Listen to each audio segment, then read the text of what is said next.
Stephen Colbert called out his own network for handing Trump a $16 million please don't hurt us settlement. And 3 days later, cancelled. Cancel culture has gone too far.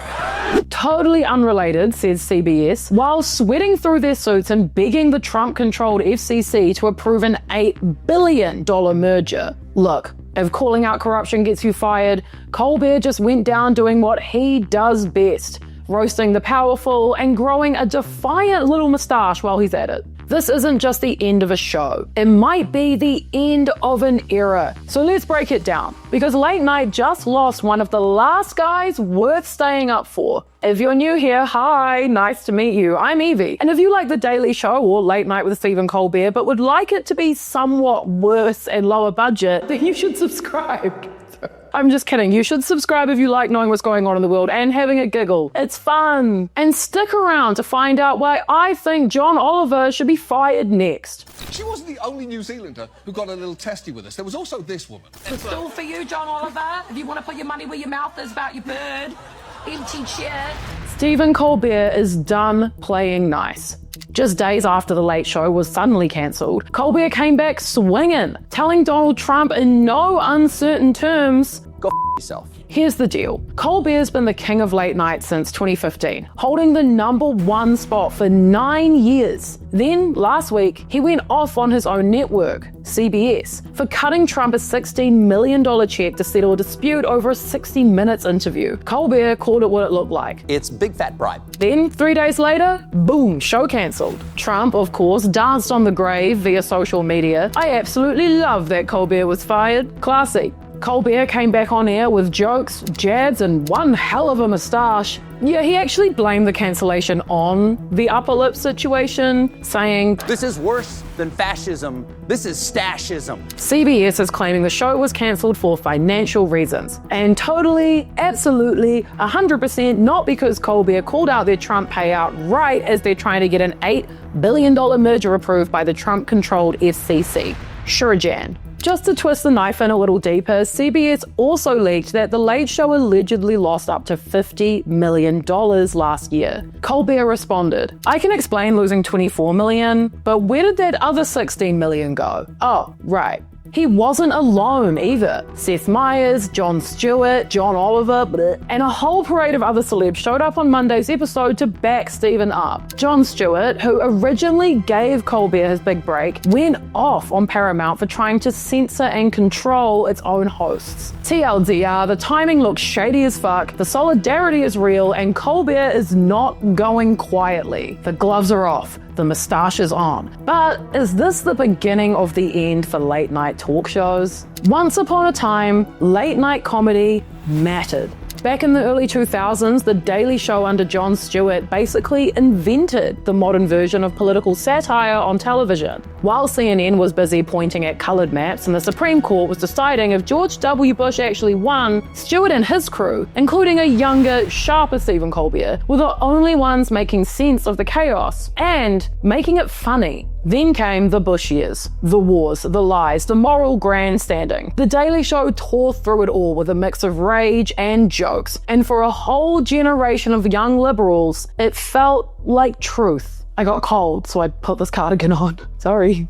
Stewart swore he wasn't a journalist, but a 2007 Pew poll put him on par with actual news anchors when it came to public trust. He had the vibes, and he had the receipts. Then Colbert leveled up. In 2005, he spun off with The Colbert Report, playing a parody of Bill O'Reilly that was so sharp it made the real news feel dull. In 2006, he roasted George W. Bush to his face at the White House Correspondents' Dinner. It was an act so ballsy it turned him into a folk hero overnight. Fast forward a few years and the Daily Show extended universe exploded. John Oliver, Samantha Bee, Hassan Minhaj all got their own shows. Political comedy was no longer a scrappy underdog, it was the format, an institution. And that's when the cracks started to show. Obama came into office and the urgency faded. Mocking hypocrisy was easy under Bush. But what happens when the president isn't pretending to be your moral superior? Suddenly, the punchlines didn't hit as hard. And then came Trump, a walking, tweeting punchline. And that was the problem. You can't expose someone who has no shame. You can't parody a man who already talks like a parody. So instead of comedy thriving under Trump, it withered. The jokes didn't land, the ratings dropped, and one by one, the shows vanished.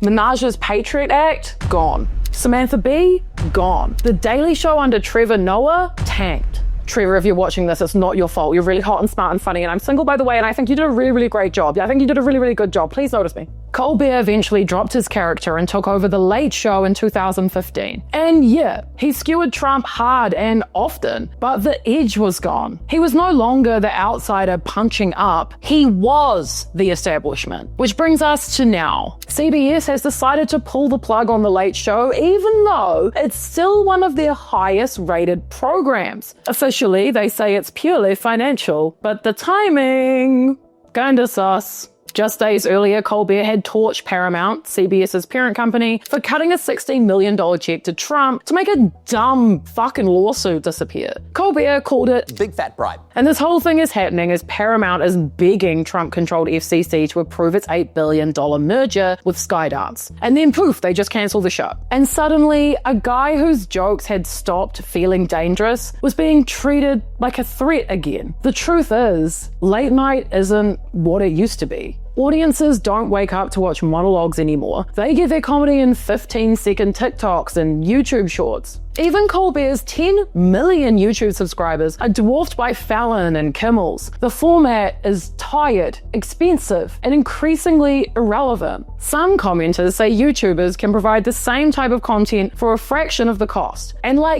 yeah.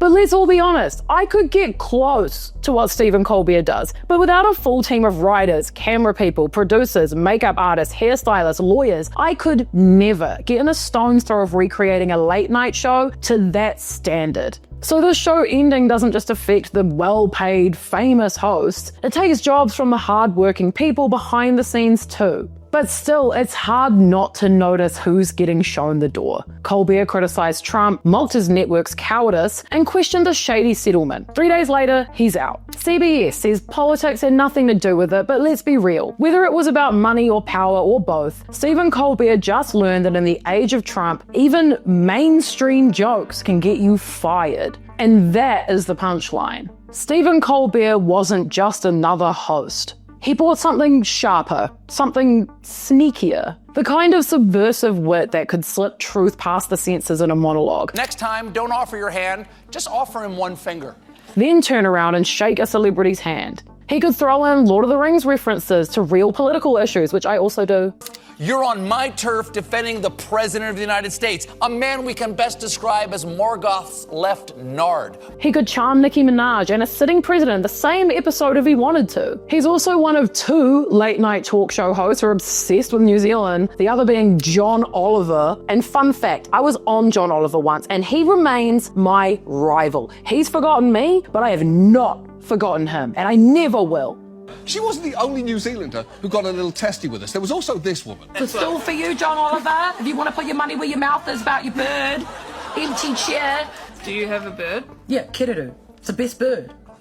Okay, let me address that. Okay, of course I said no to that debate. I don't even know how to argue with someone who is that wrong. This is the best bird?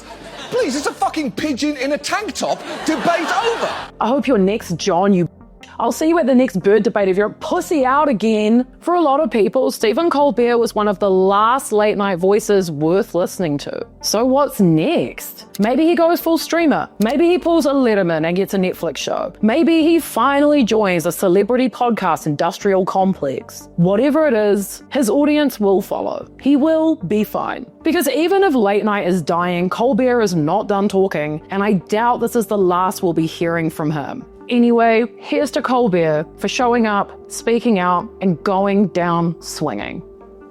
Yeah, that's right. I got beef with John Oliver, and also I don't want to hear any comments about the haircut that I had a couple years ago because I know I can see it too. I don't need a comment. It was a bad time. If you like this video, check out one I did a wee while ago about Donald Trump trying to silence PBS and destroy funding for public media. It's not the same, but it's in the same umbrella. Bye to everyone except John Oliver.